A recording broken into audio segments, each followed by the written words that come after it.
नमस्कार आप लोगों को।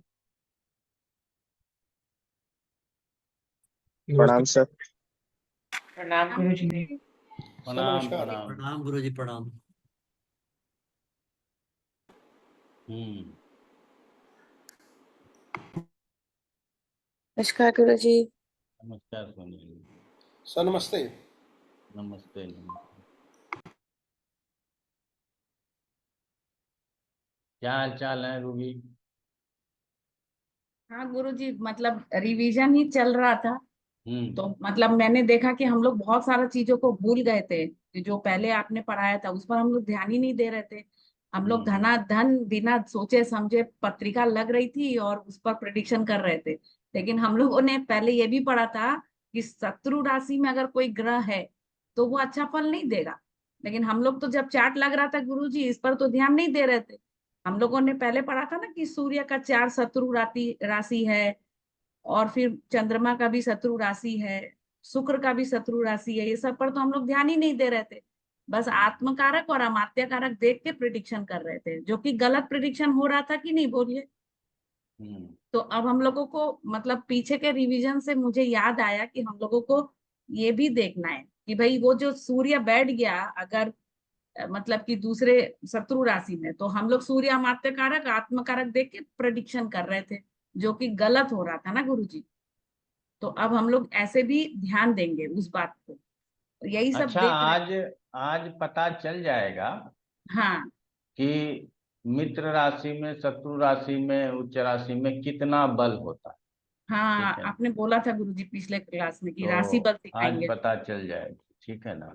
ठीक है गुरु। और दीप्ति क्या हाल चाल है? गुरुजी बस गुरुजी आपकी नमस्कार। कृपा है, सब अच्छा है, सब गुरुजी ठीक। नमस्कार। देहरादून में छाया कि नहीं छाया? गुरुजी नमस्कार। नमस्कार सदैवा जी। क्या चीज गुरुजी? अरे देहरादून में अपना छाप छोड़ा या नहीं छोड़ा अभी तक? मैं तो प्रैक्टिस वैक्टिस कुछ करती नहीं हूँ, मैं तो अपना बस पर्सनल जो है स्वांतः सुखाए अपना एज अ हॉबी। ना ना, ये विषय स्वांतः सुखाय के लिए नहीं है। ठीक है, जब परमार्थ में लगेगा तो काम आएगा। और भाई प्रचार भी तो करना है ना। अभी भी लोग लगे हुए हैं, कल 1:30 बजे के बाद रक्षाबंधन मनाएंगे कि उसके पहले मनाएंगे? ठीक है ना? तो आप लोग कब मना रहे हैं पहले यही पूछ लेते हैं, क्योंकि हम तो दिन भर छुट्टी दे रहे हैं आप लोगों को। बाकी आप लोग कब मना रहे हैं ये पूछ लेते हैं। किनके किनके मन में संशय रह गया वो पूछ लेते हैं। अनुराधा जी नमस्कार। गुरुजी सब जगह अभी मीडिया वगैरह सब में यही चल रहा है, कल 2 बजे के बाद बनाए, 2 बजे के बाद बनाए। तुम कब मना रहे हो ये न बताओ। मैं तो सर सुबह ही मना लूंगा। अच्छा, प्रणाम गुरुजी। प्रणाम प्रणाम। सर हमारे पंजाब, हरियाणा, हिमाचल में ये विचार किया जाता है भद्रा का, जो 1:48 तक है, वो 1:48 से मुहूर्त शुरू होता है और 4:30 बजे 4:25 तक का मुहूर्त निकलता है। जो इस रीजन में हमारे विचार किया जाता है। भद्रा का विचार हम वैसे ऊपर वाले इंडिया में, नॉर्थ इंडिया में ही किया जाता है ज़्यादा, नीचे वाले में नहीं करते ज़्यादा। तो नरेश जी, भद्रा 3 जगह होता है, मृत्युलोक में, स्वर्गलोक में और पाताल लोक में। जब भद्रा पाताल लोक में रहेगा तो आप क्यों भद्रा मना रहे हैं?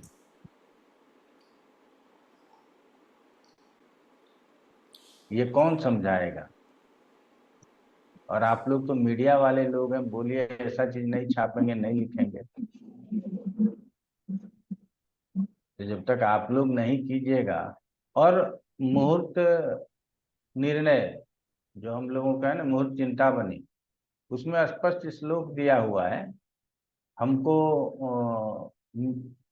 मिली ने श्लोक ही भेज दिया कि गुरु जी देखिए यहाँ लिखा हुआ है कि यदि पाताल में भद्रा हो तो नहीं मानना चाहिए। तो भी आप लोग मान रहे हैं तो अब क्या कहेंगे? तो हम चाहते हैं कि जितने हमारे, चूंकि हमारी बहन 11 बजे तक आ जाएगी, तो हम 11 बजे रक्षाबंधन कर लेंगे, उसके बाद छुट्टी। ठीक है ना? तो 11 इसलिए बच जाएगा क्योंकि हम अभिषेक करते हैं डेली, तो सुबह पहले अभिषेक से उठेंगे तभी तो कोई कार्यक्रम होगा ना, इसीलिए। अब एक राखी मेरी शिष्या है वाई राखी, उसने कहा रावण की बहन ने भद्रा में राखी बांधा तो 1 साल के अंदर अंदर रावण समाप्त हो गया। तो भद्रा की वजह से समाप्त हो गया या राम की वजह से समाप्त हुआ भाई, ये तो जानना पड़ेगा, या सीता की वजह से समाप्त हुआ। तो अनेक प्रकार से लोग इस अपने बातों को सिद्ध करने में भी लगे हैं। कई लोगों का ये भी कहना है पाताल में है इसीलिए तो भारी है, ठीक है ना। तो अपना अपनी डफली अपनी राग। एक लोगों ने हमारे इस पे लिखा है श्रावणे, और एक महीने का नाम लिया है कि उसमें भद्रा माना जाएगा पूर्णिमा में। हर पूर्णिमा में भद्रा होता है, ये आप लोग समझिएगा, ठीक है ना। कि पूर्णिमा का जो पहला करण होता है वो विष्टिकरण ही होता है। हमने आपको पहले जो लोग मुहूर्त में हैं उनको बताया हुआ है। तो लेकिन अलग अलग दिवस में भद्रा अलग अलग स्थिति में होता है, इसीलिए इसको ना माने और आसपास के लोगों को भी जागृत करें तो ज्यादा अच्छा रहेगा। चलिए ठीक है, अब हम लोग बात कर लेते हैं कि बल की विचार पढ़ने के क्रम में हमने किया था, और 2 प्रकार के बल का विचार करना है। पहला है ग्रह बल और दूसरा है राशि बल।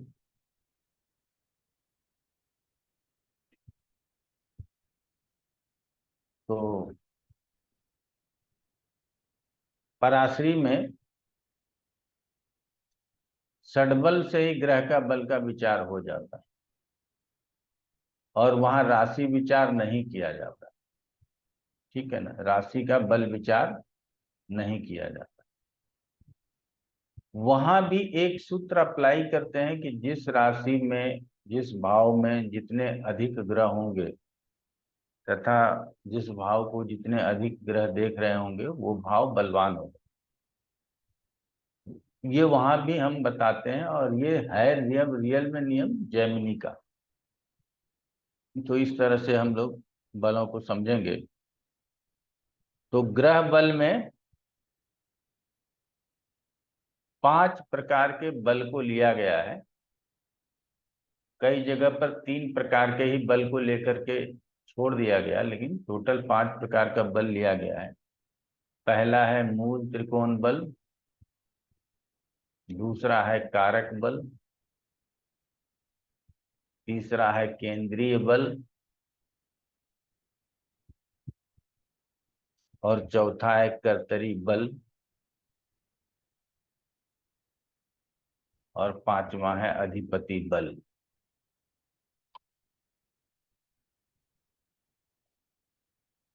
तो ये 5 प्रकार का बल लिया गया है। अब जो केंद्रीय बल है वही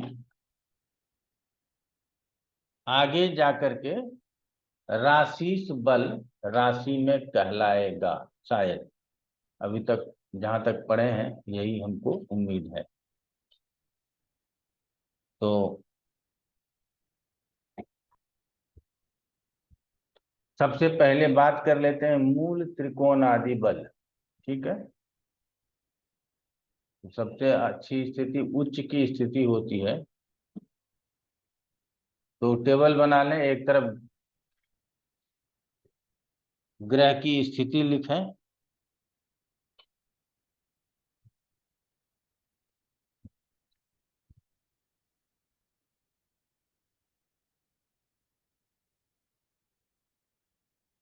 और दूसरे तरफ बल लिखें अंकों में। तो उच्च का है तो 60 अंक या 60 षष्टियांक, जो भी 60 अंक ही लिखिए, बल मिलेगा। मूल त्रिकोण में है तो 45 अंक बल मिलेगा। स्वराशि में है तो 30 अंक बल मिलेगा। मित्र राशि में है तो 22.5 अंक बल मिलेगा। सम राशि में है तो 15 अंक बल मिलेगा। शत्रु राशि में है तो 7.5 अंक बल मिलेगा। और नीच राशि में है तो 3.75 अंक बल मिलेगा। आज जो तुमने पढ़ा सॉरी गुरुजी, मूल त्रिकोण के बाद क्या बोला था आपने? मूल त्रिकोण के बाद स्वराशि, मित्र राशि, सम राशि, शत्रु राशि और नीच राशि।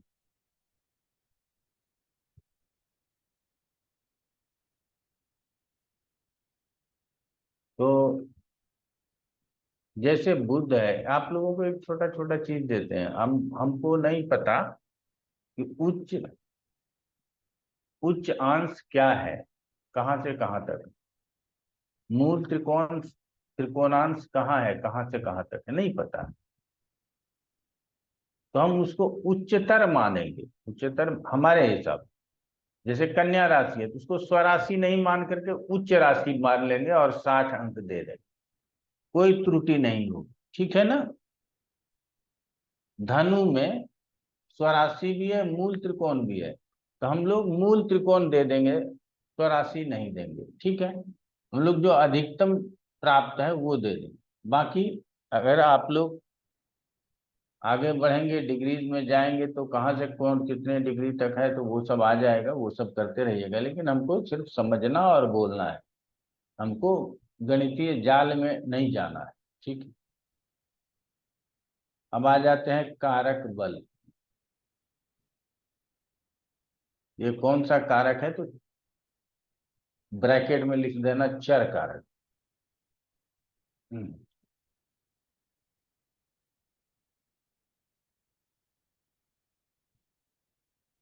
आत्म कारक है तो 60 अंक। अमात्य कारक है 45 अंक। भ्रातृकारक है 30 अंक। मातृकारक है 22.5 अंक। पुत्र कारक है तो 15 अंक। ज्ञाति कारक है तो 7.5 अंक।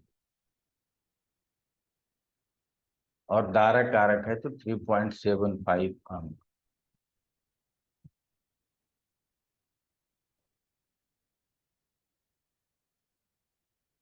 अब युति आत्म और आमात्य की है तो 60 और 45 कितना हो जाएगा? 105। 105। तो 5। तो 5। और युति आत्म कारक और दारा कारक का है तो कितना हो जाएगा? 60 और 3.75 63.75। 63.75। तो अब आपको ये भी पता रखना है कि किसकी युति है तो कितना बल मिलेगा। ये स्वाभाविक, हम बल पढ़ने से और कोई मतलब है ही नहीं। एक समझ विकसित हो जाना है कि किसके साथ कौन है, कौन कहाँ बैठा है। ये अच्छे तरीके से समझ विकसित हो जाए और जिससे आप इसको आराम से पढ़ और समझ सकें, ठीक है। अब आ जाते हैं केंद्रीय बल।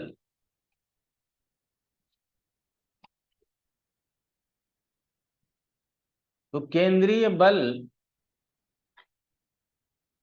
3 केंद्र होते हैं। आप लोग पहले सुन लीजिए, बाद में नोट कीजिएगा। पहला है केंद्र, दूसरा है पनफर और तीसरा है अपोक्लिव।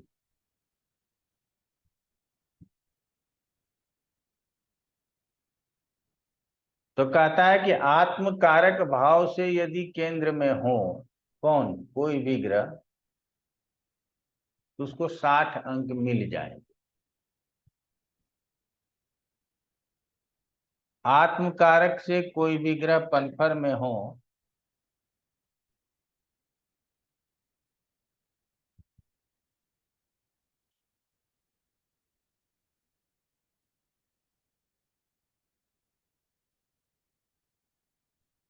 तो 30 अंक मिल जाएंगे, और आत्म कारक भाव से अपोक्लिम में हो तो 15 अंक मिल जाएंगे। तो सभी ग्रहों को आत्म कारक से चेक कर लेना है कि कौन आत्म कारक से केंद्र में है, कौन आत्म कारक से पन्फर में है, और कौन आत्म कारक से अपोक्लिम में। आत्म कारक से अपोक्लिम में होने का मतलब है कि जहां आत्म कारक स्थित है उससे तीसरे, छठे, 9वें और 12वें में होना। ये आप लोग नहीं जानते हैं तो केंद्र 1, 4, 7, 10, अपोक्लिम 2, 5, 8, 11 और पन्फर है। अपोक्लिम नहीं, केंद्र के बाद पन्फर लिखना है। पन्फर 2, 5, 8, 11 और अपोक्लिम 3, 6, 9, 12 होता है। उसके बाद एक बल और होता है जिसको कर्तरी बल कहते हैं। आप लोगों को वहां पे हम कर्तरी पढ़ाते हैं, समझ में नहीं आता। हम ये भी बताए हैं कि हमारे जो आज जो राइटर की पुस्तक आप लोगों के पास भावार्थ रत्नाकर पहुंची है, जगन्नाथ भसीन की, वो तो 3, 3, 4, 4 घर दूर भी पाप कर्तरी मानता है, ठीक है ना। लेकिन यहाँ जैमिनी ने कहा है कि पाप कर्तरी दूसरे और 12वें में ही ग्रह हो। पाप कर्तरी नहीं, सिर्फ कर्तरी, कर्तरी बल लिखिएगा, पाप कर्तरी नहीं, कर्तरी बल। दूसरे और 12वें में कोई ग्रह बैठा हो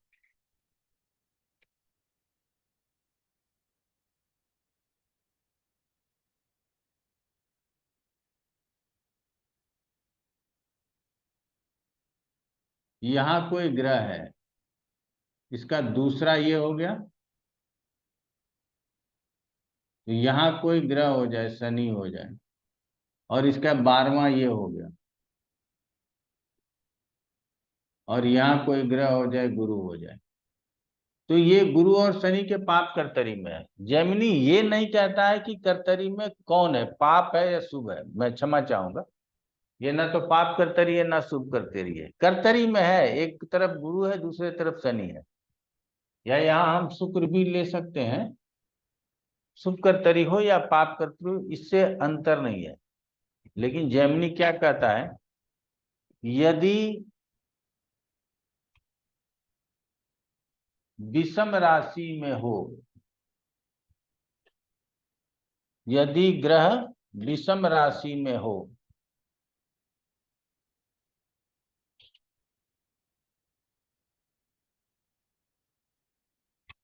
मान लीजिए, अब यहीं पे आपको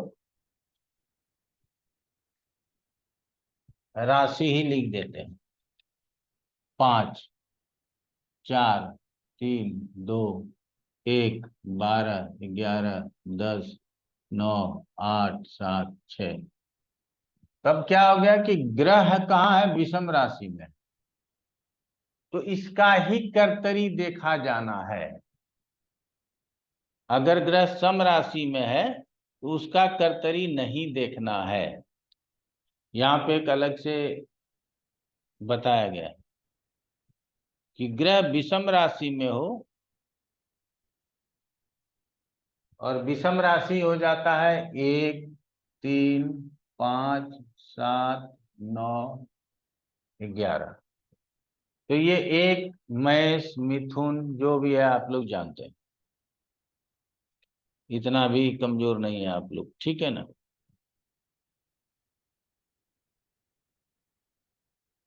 और अब ग्रह विषम राशि में है या यहाँ ग्रह नहीं है, यहाँ ग्रह है,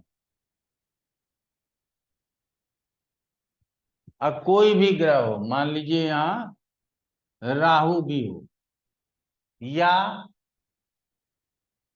सूर्य भी हो, समझ गए। अब यहां भी राहु हो जाएगा तो राहु भी पाप कर्तरी बनाएगा, चिंता मत कीजिएगा।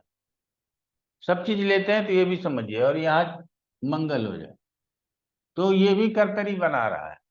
लेकिन ये जो है, ये वाला ग्रह विषम राशि में होना चाहिए, ये इसमें नहीं बनेगा। इसमें गुरु है और इस दोनों में ग्रह है, तो ये पाप कर्तरी या शुभ कर्तरी इसको कर्तरी नहीं बनाएंगे। विषम राशि के कर्तरी में अंक मिलेगा 60, और यदि अन्य कोई कर्तरी हो तो 0 अंक मिलेगा। सम राशि में यदि कोई कर्तरी बन रहा हो तो 0 अंक प्राप्त हो जाएंगे।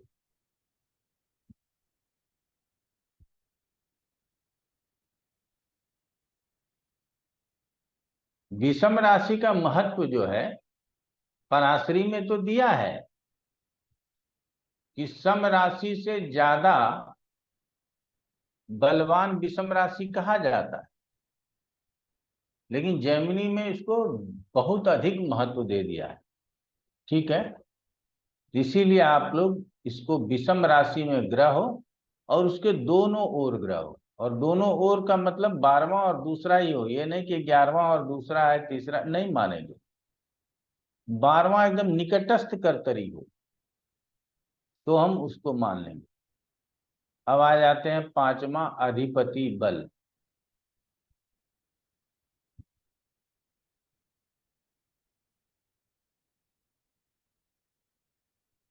जब ग्रह विषम राशि का स्वामी हो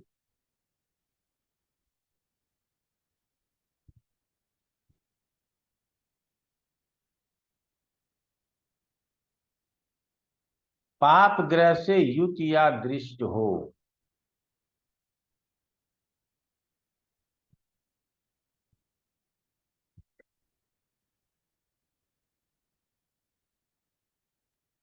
गुरुजी किससे युक्त हो? आई एम सॉरी,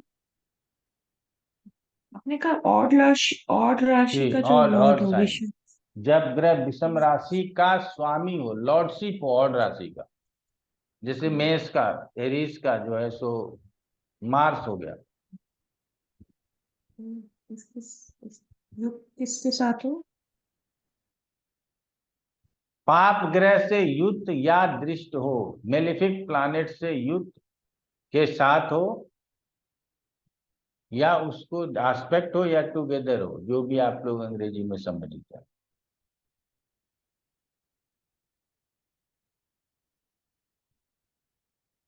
यहां राहु केतु को भी लेंगे तो 60 अंक प्राप्त हो जाएगा। अब जब ग्रह विषम राशि में, तो यहां देख लीजिए, ये सूर्य यहां हो तो 60 अंक मिल जाएगा। शुक्र यहां हो तो 60 अंक नहीं मिलेगा। क्लियर हो गया? तो अधिपति बल में सिर्फ विषम राशि को ही बल दिया गया, सम राशि को बल नहीं दिया गया। सम राशि से अधिपति को या किसी ग्रह को बल प्राप्त नहीं है, क्योंकि हम ग्रह बल पढ़ा रहे हैं आपको। सूर्य यहां नहीं है, सूर्य यहां है तो यहां से देख रहा है तो भी इसको 60 अंक प्राप्त हो जाएंगे। कहता है विषम राशि का स्वामी हो और पाप ग्रह से दृष्ट हो। एक तो ये आप समझ में आया। अब इसको भी भूल जाते हैं। ये विषम राशि का स्वामी है सूर्य, और यहाँ ये शनि है, शनि से दृष्ट हो गया तो इसको कितना अंक मिल जाएगा? 60 अंक मिल जाएगा। गुरुजी प्रणाम। पर यहाँ प्रणाम। दृष्टि जेमिनी का लेंगे या पराशरी का? हाँ, ये तो हम भूल ही गए थे। ये पूछने वाले थे गुरुजी। दृष्टि जेमिनी का लेंगे, गलत हो गया। धनु राशि से नहीं देखेगा। विद्या होशियार होगी, थैंक यू। सेवेंथ आपने हाउस में शनि, अगर कितना है हो, गुरुजी? सेवेंथ में शनि, हो जाए। शनि हाँ यहाँ हो, हाँ ठीक है। जी। जब ग्रह विषम राशि का स्वामी हो, तो हर ग्रह विषम राशि का स्वामी होगा चंद्रमा को छोड़कर। बात समझ में आई? जी गुरुजी। मंगल है मेष का स्वामी होगा, बुध है मिथुन का स्वामी होगा, गुरु है धनु का स्वामी होगा, शुक्र है तुला का स्वामी होगा, शनि है कुंभ का स्वामी होगा ही। चंद्रमा कर्क राशि है, सम ही है, उसको अशुभ नहीं है, तो ये वाला बल चंद्रमा को कभी मिलेगा ही नहीं। तो इसीलिए यहाँ नोट में लिख लीजिए, चंद्रमा के अतिरिक्त सभी ग्रहों को यह बल प्राप्त हो सकता है। और क्यों, उसका कारण आप लोगों ने जान लिया। क्योंकि अन्य सभी ग्रहों के पास, सूर्य के पास भी सिंह राशि है जो विषम राशि है, इसीलिए अन्य सभी ग्रहों को यह बल प्राप्त हो सकता है, और इसको बोलते हैं अधिपति बल।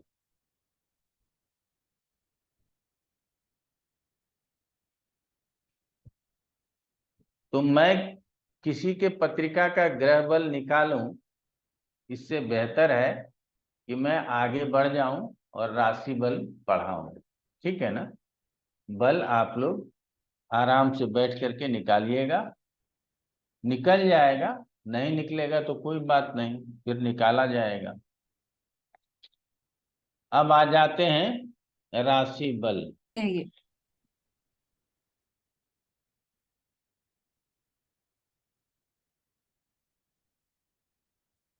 दो तरह का मापदंड रखा गया है राशि बल के लिए, एक अस्थाई और दूसरा अस्थाई। कई जगह पे लिखने की खूबसूरती है, पढ़ाया है, जिन्होंने अच्छा लिखा है तो अच्छा बात बताने में कोई दिक्कत नहीं। तो अस्थाई जो है वो प्रकृति पर आधारित है। अस्थाई जो है वो राशि के प्रकृति पर आधारित है, और अस्थाई जो है वो अन्य मापदंडों पर आधारित है।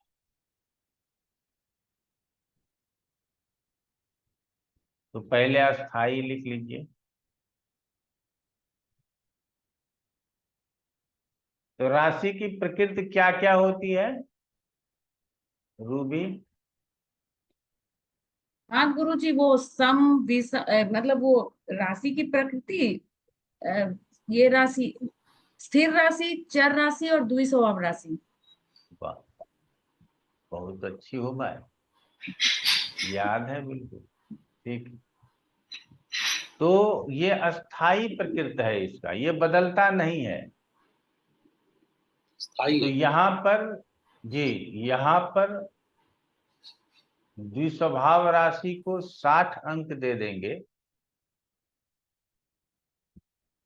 स्थिर राशि को 30 अंक दे देंगे, और चर राशि को 15 अंक दे देंगे।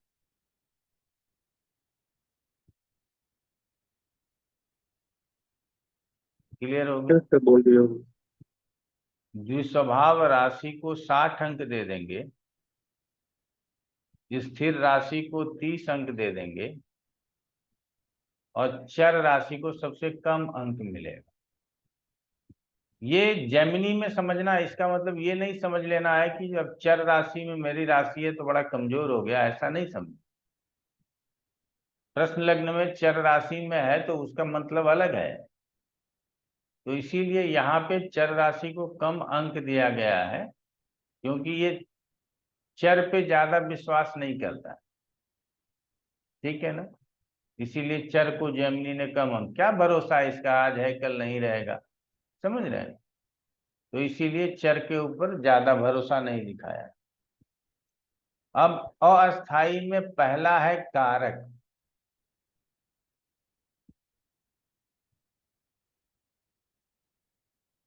जैमिनी ऋषि चर कारक राशि को बल प्रदान करता है। चर कारक का मतलब ही हो गया कि जो बदलते रहेगा। नाम आप लोग जानते हैं,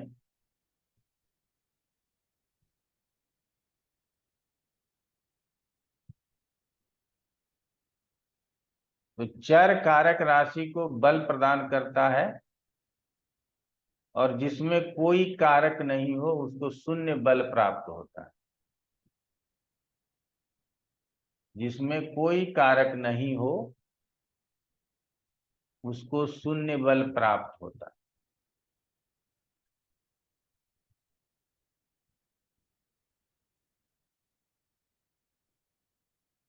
और राशि में दो या दो से अधिक कारक हो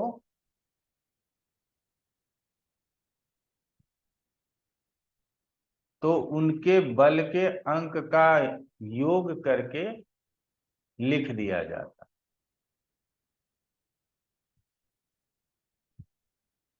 उसके बल के अंक का योग करके लिख दिया जाता है।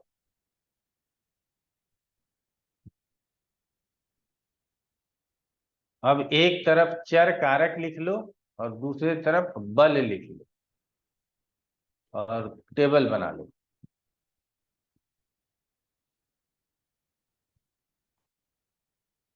आत्म कारक को 60 अंक। आपके पत्रिका में आत्म कारक मंगल हो सकता है, हमारे पत्रिका में गुरु हो सकता है, किसी के पत्रिका में बुध हो सकता है, इसीलिए इसको चर कारक कहा जाता है। तो आत्म कारक को 60 अंक, अमात्य कारक को 45 अंक। गुरुजी आपने बता दिया है। अब ये राशि बल में नोट कीजिए ना, अलग अलग निकालना है।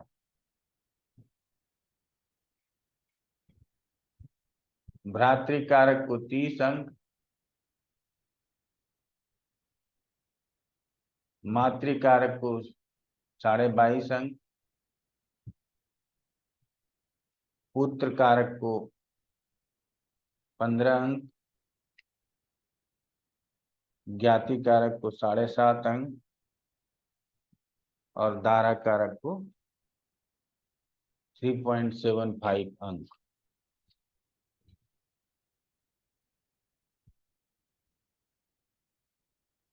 ज्ञाति कारक गुरुजी? ज्ञाति कारक को 7.5 अंक और दारा कारक को 3.75 अंक। मधु कपूर जी आपने सही कहा, मैंने बता दिया। वो तब बताएंगे जब ग्रह को वहां अंक देंगे। मधु जी फिर से सुनिएगा, पहले जी जो ठीक बताया है वहां ग्रह को अंक देंगे, अब जो बता रहे हैं ये राशि को देंगे, जिस राशि में बैठा होगा उसको दे देंगे। ठीक है? जी।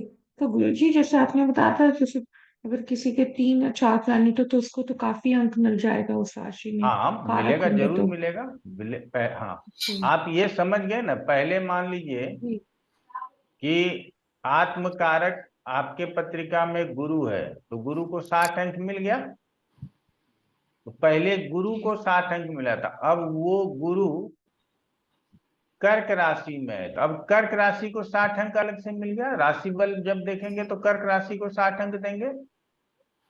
इसीलिए कारक बल ग्रह के लिए जी अलग था और राशि के लिए अलग है, दोनों जगह पे मिलेगा आपको। ये दोनों को देना है। क्लियर हो गया? जी गुरुजी, तो अगर आपके 3-4 प्लैनेट्स फिर अगर और राशि में हो तो फिर तो वो और भी अच्छा है। वो अभी तो बताएंगे, तो अभी देखिए ना, बहुत अच्छा है, आप चिंता मत कीजिए। नहीं, हम तो ऐसे ही पूछ कह रहे थे। स्थान,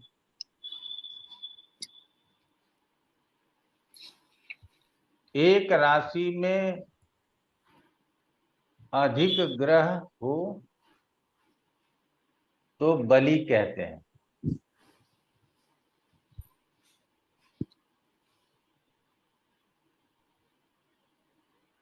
और कोई ग्रह नहीं हो तो वहां शून्य बल प्राप्त होगा।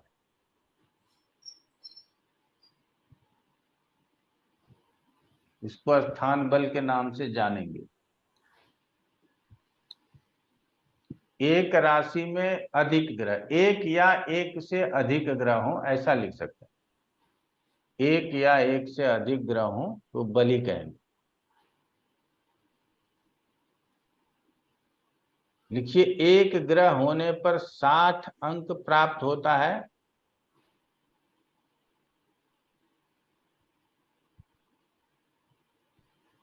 और अन्य सभी ग्रहों के लिए 15-15 अंक अलग से प्राप्त होते हैं। अन्य सभी ग्रहों के लिए 15-15 अंक अलग से प्राप्त होते हैं।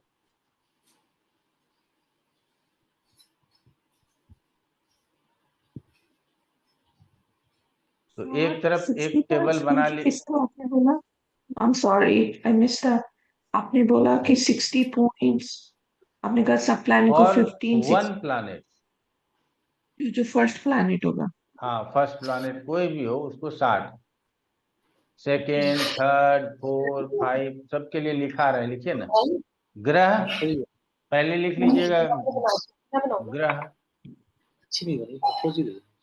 इधर ग्रह लिख लीजिएगा और इधर अंक लिख लीजिएगा, ऐसे बना लीजिएगा टेबल। एक ग्रह तो 60 अंक, दो ग्रह तो +15 75 अंक, तीन ग्रह तो +15 90 अंक, चार ग्रह तो +15 105 अंक, पांच ग्रह तो +15 120 अंक, छह ग्रह तो +15 135 अंक, सात ग्रह तो +15 150 अंक, आठ ग्रह +15 165 अंक। इतना ही हो सकता है, एक केतु बाहर ही रहेगा या राहु बाहर ही रहेगा, ठीक है ना। आठ ही ग्रह एक साथ हो सकते हैं, इससे ज्यादा 9 ग्रह कभी एक साथ नहीं होंगे। राहु और केतु में से एक तो टांग निकाल के बाहर ही रहेगा। यहां तक आप लोगों ने समझ लिया? 60 डिग्री वाला किसको समझेंगे गुरुजी? डिग्री से कोई लेना देना नहीं। एक ग्रह है तो 60 अंक दे दीजिए, दो ग्रह बैठे हैं तो उसमें 15 और जोड़ दीजिए, तीन ग्रह बैठे हैं तो 15 और जोड़ दीजिए, चार ग्रह बैठे हैं 15 और जोड़ दीजिए, 15-15 एक्स्ट्रा ग्रह के लिए जुटता रहेगा। अन्य 28 जितने की भी पावर ग्रह दे दो। होंगे उन सभी ग्रहों के लिए 15-15 अंक आएंगे। जी मनीष जी बोलिए। भाव की पावर हुई ना गुरुजी? राशि की पावर हुई, भाव की नहीं। हम लोग ठीक है। राशि बल पढ़ रहे हैं। रिजल्ट आप भाव से दीजिएगा लेकिन पढ़ राशि बल रहे हैं। गलत तरीके से पढ़ करके नहीं जाना है, ठीक है ना। क्योंकि बोलने में कई लोग बोलते हैं ना कि हम पढ़ा देते हैं कि सूर्य और चंद्रमा को अष्टम के स्वामी होने का दोष नहीं लगता। कई लोग अपने मर्जी से पढ़ लेते हैं उसी में कि अष्टम में जाने का दोष नहीं लगता। सूर्य अष्टम में है तो बोलते हैं इसको तो दोष नहीं लगेगा, चंद्रमा अष्टम में इसको तो दोष नहीं लगेगा। तो इसीलिए पढ़ रहे हैं राशि बल, प्रयुक्त भाव के ऊपर होगा और उस भाव से संबंधित रिजल्ट बेहतर होंगे, ये हम लेंगे। लेकिन हम पढ़ रहे हैं राशि बल। ये 8वें स्थान में बैठे राशि भी बलवान हो सकते हैं। जैसे षडबल में 8वें में सूर्य है फिर भी बहुत बलवान है, समझ रहे हैं ना। तो उसी तरह से अब आ जाते हैं दृष्टि बल।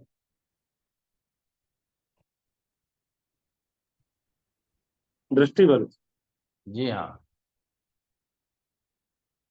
ये तीन ही ग्रहों को प्राप्त। पहले आप नोट मत कीजिए अनुराधा जी, पहले समझ लीजिए फिर नोट कीजिए।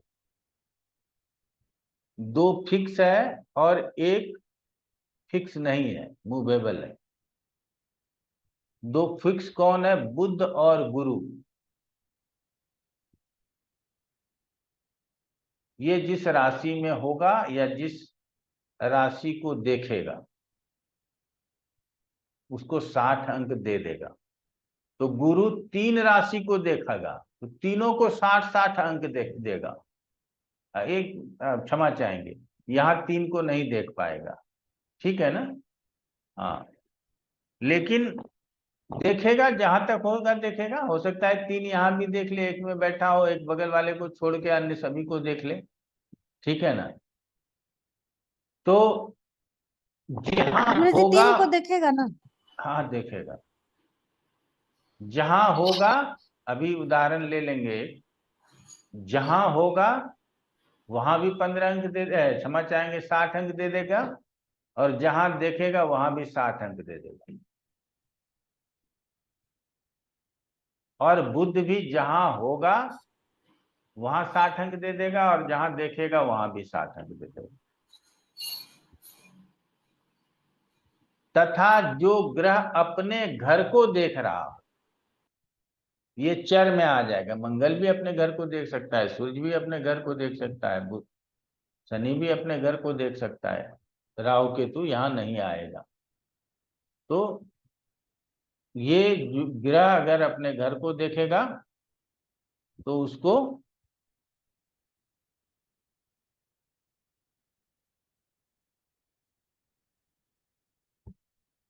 साठ अंक दे देगा।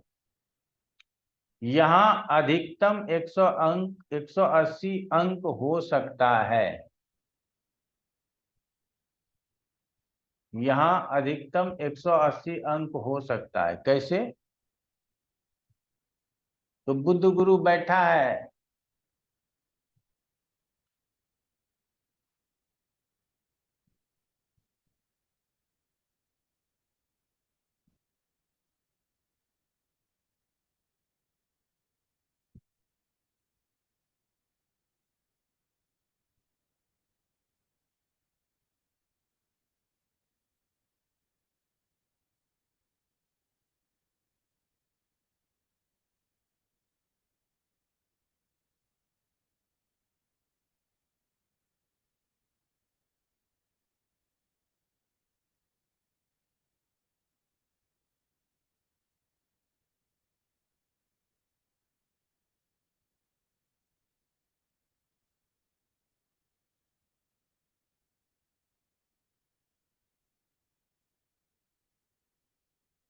अब यहां पे बुध गुरु बैठा है,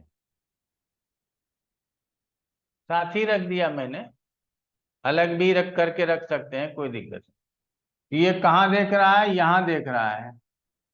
कहाँ देख रहा है? यहाँ देख रहा है। कहाँ देख रहा है? यहाँ देख रहा है। तो यहाँ, यहाँ और यहाँ 120, 120 और 120 दोनों देख रहा है, और एक देखता तो 60 होता। अब क्या है, यहां बैठ करके सूर्य अपने घर को देख लिया, इसको देख लिया, तो क्या हो जाएगा? 60 अंक और हो जाएंगे, तो 180 अंक हो जाएगा। तो ये कैलकुलेशन में आपको मैक्सिमम 180 अंक प्राप्त हो सकता है।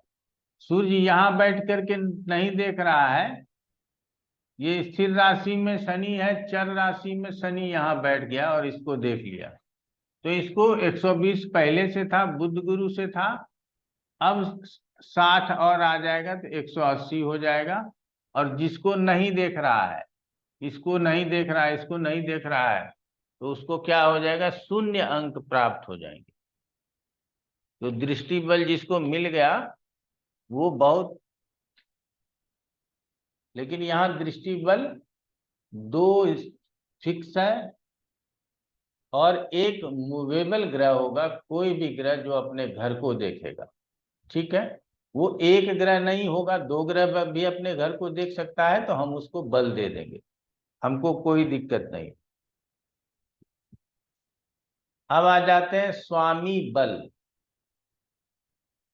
इसको राशिस बल भी कहते हैं। अब इसके ऊपर है बहुत सारा पंगा, लेकिन ज्यादा पंगा में नहीं पड़ना है, संक्षेप में समझ के निकलना है। जिस राशि का स्वामी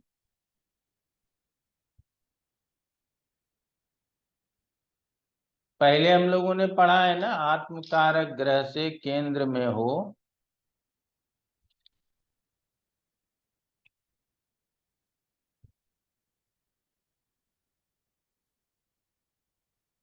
केंद्रीय बल में पढ़ा था। हाँ, आत्मकारक ग्रह से केंद्र में हो 60। तो 7 षष्टियांश बल,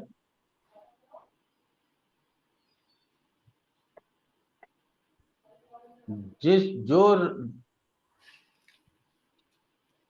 जिस राशि का स्वामी आत्मकारक ग्रह से पनफर में हो तो 30 षष्टियांश बल, और जिस राशि का स्वामी आत्मकारक ग्रह से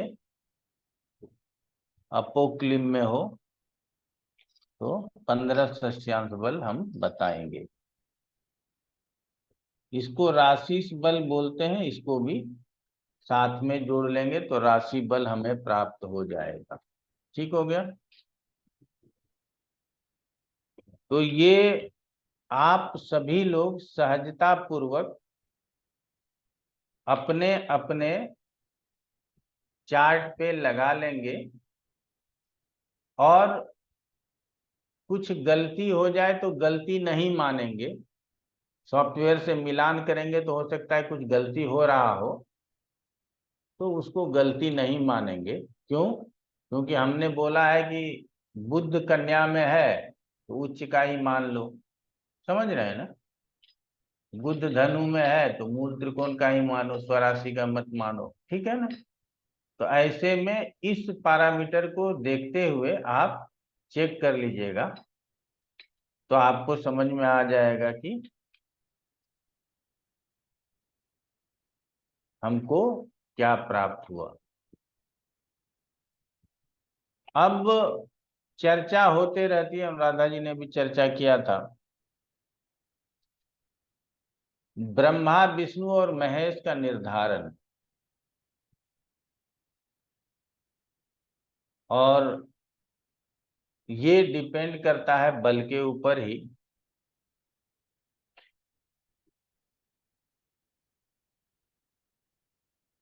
तो कहते हैं कि ब्रह्मा सृजन करता है, विष्णु पालन करता है, और महेश संहार करता है।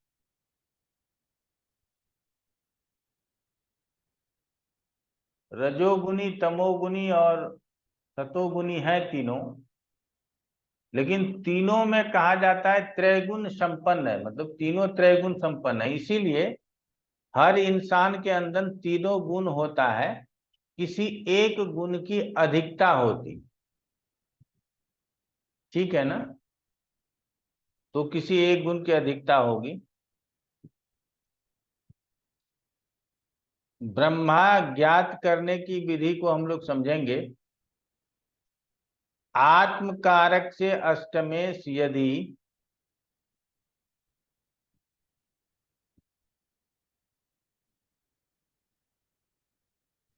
आत्मकारक से अष्टम भाव में हो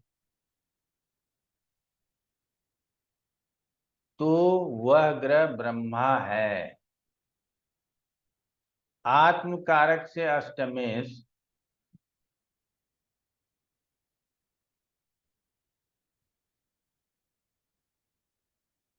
यदि आत्मकारक से अष्टम भाव में हो, अर्थात अष्टमेश अष्टम में ही हो, तो वह ग्रह ब्रह्मा कहलाएगा। अगर ये वाला नियम नहीं लगा तो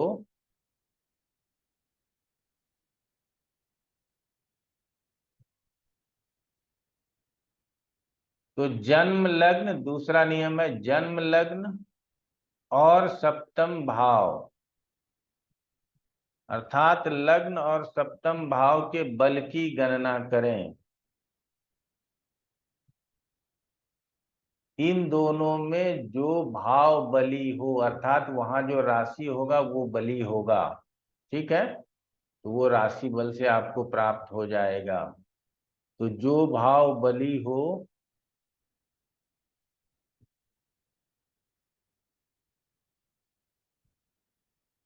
उससे त्रिक भाव के स्वामियों को लेंगे।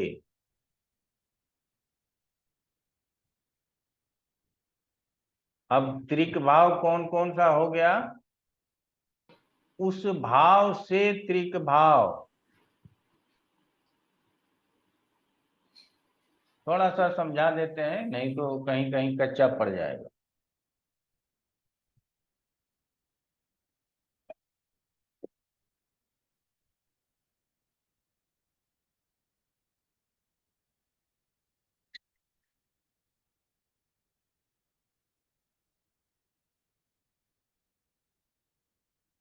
पहला नियम है कि आत्म कारक से अष्टमेश। यदि आत्म कारक यहां है, इसका अष्टमेश ये हो गया, ये यदि यही है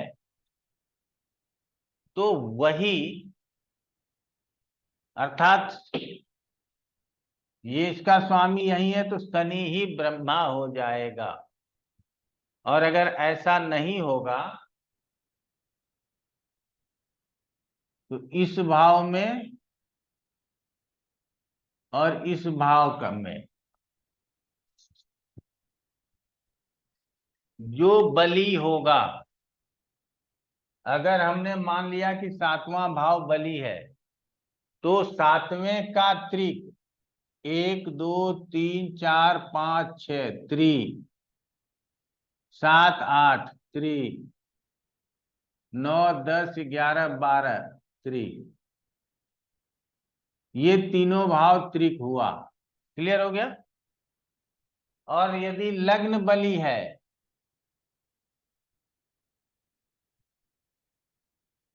तो ये हुआ त्रिक, ये हुआ त्रिक और ये हुआ त्रिक। ठीक है? अलग से आप ऐसा फोटो बना करके लिख सकते हैं, ठीक है ना? तो त्रिक भाव के स्वामी लेंगे और तीनों भाव के स्वामी के बल की गणना करेंगे। तीनों भाव के स्वामी के बल की गणना करेंगे। स्वामी के बल अर्थात ग्रह बल की गणना होगी, यहाँ राशि बल की नहीं होगी। पहला और 7वां निर्धारण के लिए राशि बल की जरूरत थी, अब ग्रह बल की जरूरत है। सर्वाधिक बली ग्रह ब्रह्मा होंगे।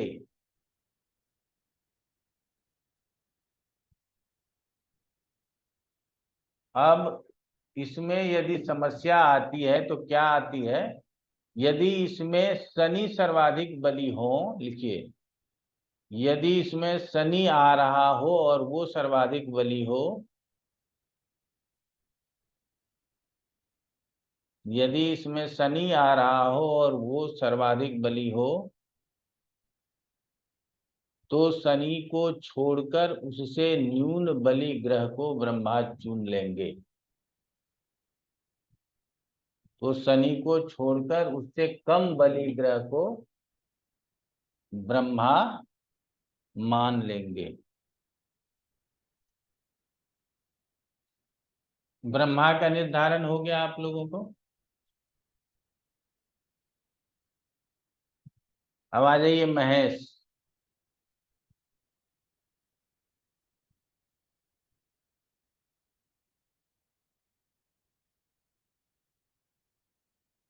आत्मकारक से अष्टमेश महेश की उपाधि प्राप्त करता है, मैया महेश्वर जो भी लिखना हो। आत्मकारक से अष्टमेश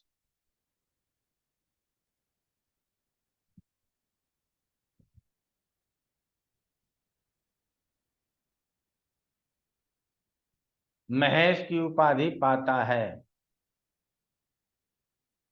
वो कहीं भी हो, पहले तो ये हो गया। ये नहीं लिख रहा है कि वो कहाँ हो, लेकिन ये लिख रहा है कि यदि यह उच्च राशि में हो तो, यदि आत्मकारक से अष्टमेश उच्च राशि में हो तो, एकदम क्लियर लिखिए, आत्मकारक से अष्टमेश उच्च राशि में हो तो उसको छोड़ देंगे और आत्मकारक से द्वादशेश को गणना में लेंगे।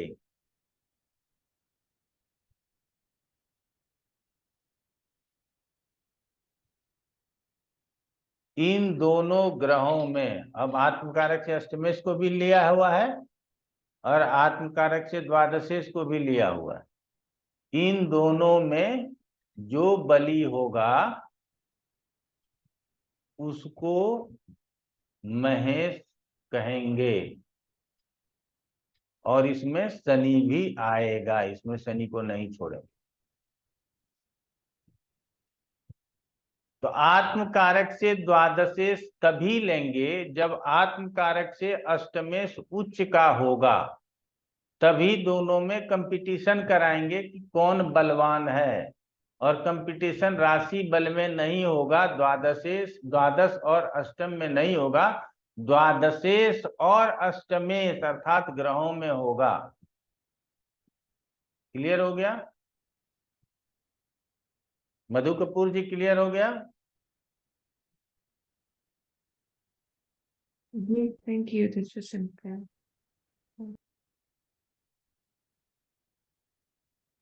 जी अब गुरुजी। देखिए,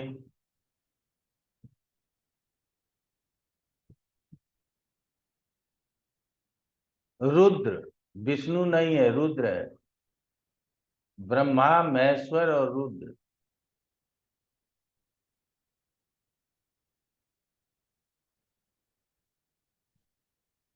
रुद्र का निर्णय लग्न से द्वितीय और अष्टम भाव से करते हैं।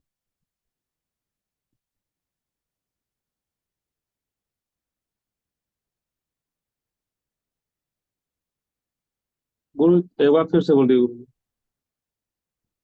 रुद्र का निर्णय द्वितीय और अष्टम भाव से करते हैं।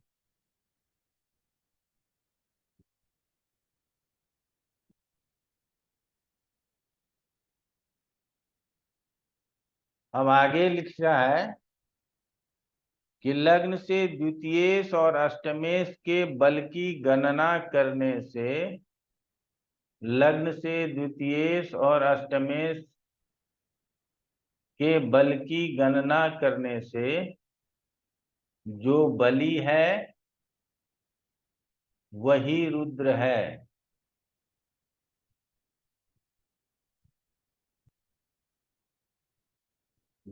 जो बली है वही रुद्र है, लेकिन निर्बल ग्रह का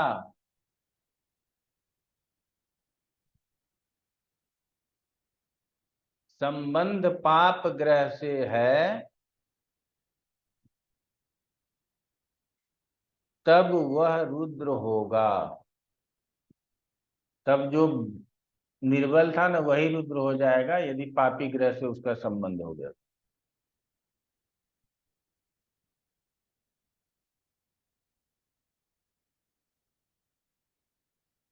और यदि बलि ग्रह का भी संबंध पाप ग्रह से हो जाए तो क्या होगा? तो जो बलि है ना वही रुद्र रह जाएगा, निर्बल को फिर काउंट नहीं करेगा।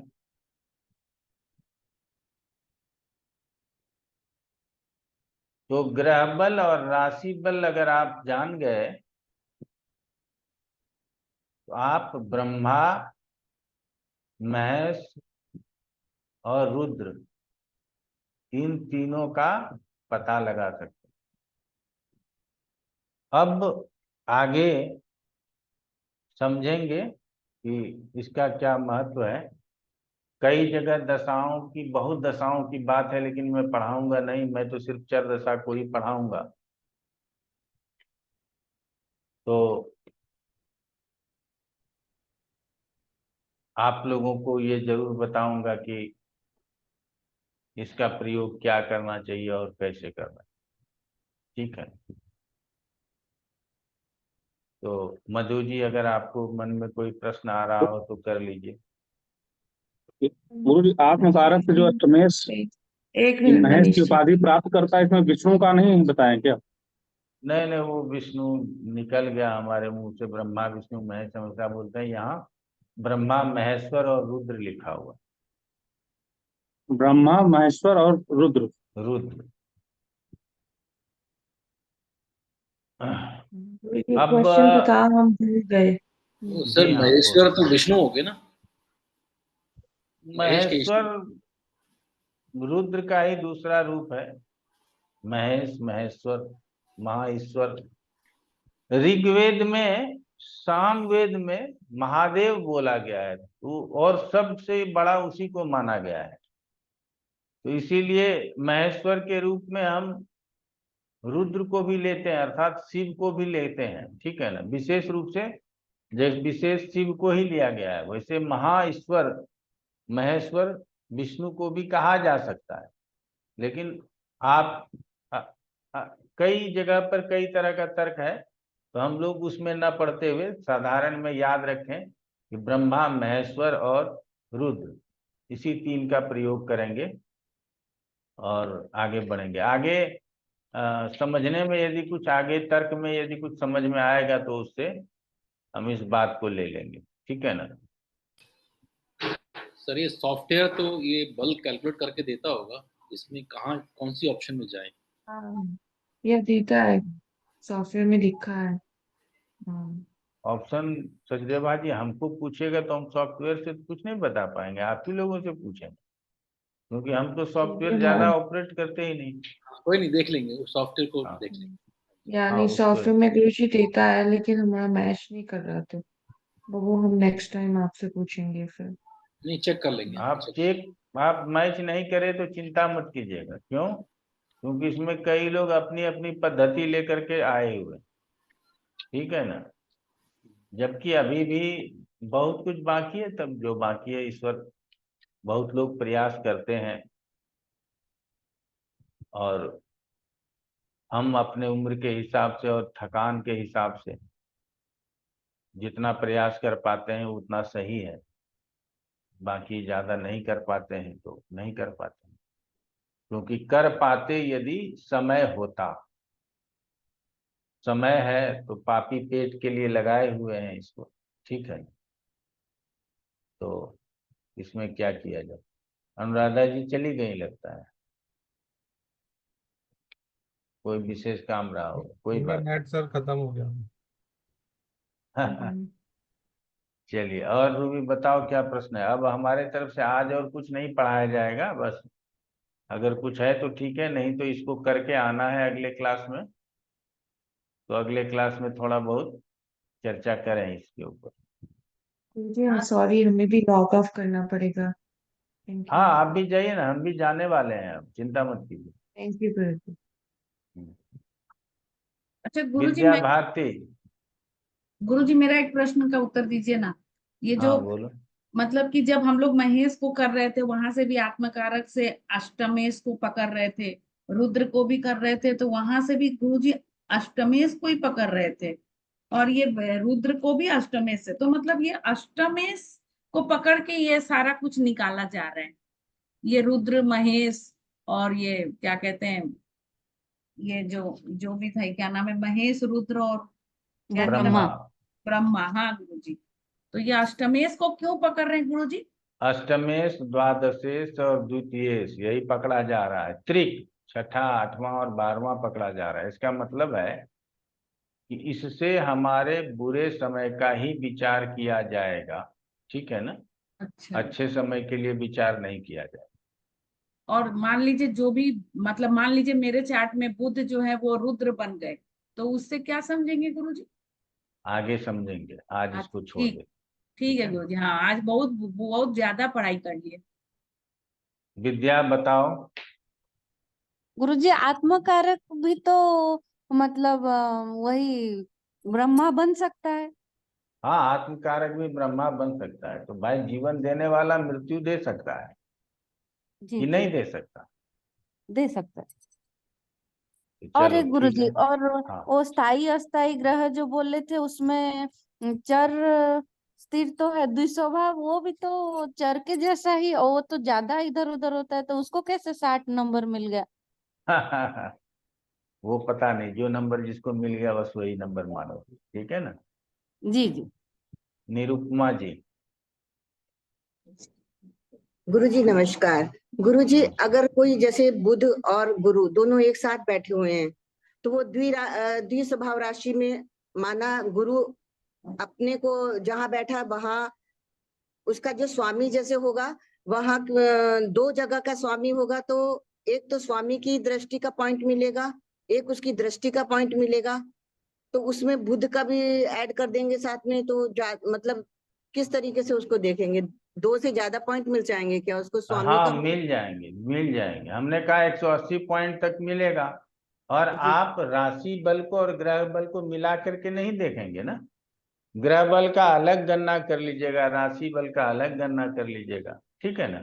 अभी आपके दिमाग में वो दोनों मिल रहा है, जी जी उसको अलग अलग कर लीजिएगा तो आपका सेपरेट हो जाएगा, तो चिंता नहीं कीजिए, ठीक है ना। ओके। हाँ, अभी आपके दिमाग में ना दोनों चीज, जैसे मधु कपूर जी का मिल गया था तो वो बीच में ठीक हो गया था, ठीक है ना। आप अभी सोच रहे हैं कि बुध गुरु वहां भी यहाँ भी सब मिल जाएगा तो 180 से ज्यादा हो सकता है, हो जाएगा तो दे देंगे, दिक्कत क्या है, ठीक है ठीक है ना। जी। चलिए, तो रक्षाबंधन की ढेर गुरुजी, सारी एक शुभकामनाएं। जी जी जी एक सर एक क्वेश्चन है। हाँ। ये विशोपक बल क्या है? विषोपांक बल होता है, वो इसमें नहीं पढ़ा जाता है, वो अलग है। गुरु जी, ये लगन जो आपने बताया रुद्र में, ये मतलब उसमें कारकांश कुंडली में देखना है या D1 में देखें? कारकांश में ही सबको गणना करना है, जीवन में हम इनका सबका पहले गणना कारकांश में होगा। हाँ ठीक है, सारे ठीक है। विषयों को कारकांश में ही समझना है। ठीक है गुरु, थैंक यू। और विषोपांक बल की चर्चा कभी अलग से करेंगे सचदेवा जी, ठीक है ना। गुरुजी 180 से ज्यादा तो होगा ही नहीं। अरे नहीं होगा तो हमने निरुपमा जी को बताया कि वो ग्रह बल को जोड़ देंगे तो 180 से ज्यादा हो जाएगा, लेकिन राशि बल में जाएगा, ग्रह बल में जाएगा तो अलग हो जाएगा, हाँ तो वो फिर नहीं होगा, ठीक है ना। जी गुरु जी, प्रणाम चलिए, गुरुजी। तो रक्षाबंधन की ढेर सारी शुभकामनाएं। भाई दिल खोल के अपने बहन को दान दें, और बहन संयमित रह के भाई से दान प्राप्त करें। आप लोगों को बहुत बहुत शुभकामनाएं। आपको भी रक्षाबंधन की शुभकामनाएं गुरुजी। बहुत गुरुजी, बहुत प्रणाम गुरुजी। प्रणाम प्रणाम गुरुजी। प्रणाम।